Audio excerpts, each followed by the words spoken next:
Senso is fantastic because it allows us to see patterns and track those patterns across the whole school day. It allows us to see when children are searching for certain items, which allows us to then adapt our curriculum and teaching behaviours in line with reducing those risks.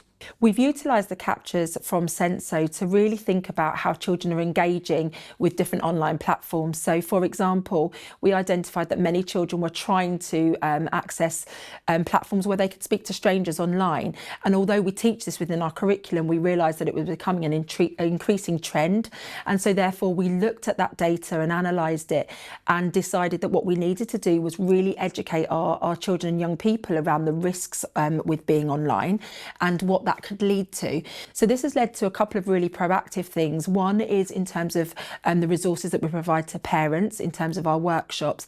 But secondly, we also brought in a new workshop for our Year 6 children provided by a company called Game Changer, where they look at child criminal exploitation, but also gangs, and give them scenarios and options of how to kind of manage those scenarios if they come across them. And this was really born out of the data that we'd utilised from Senso, along with our other safeguarding data, to kind of drive that change.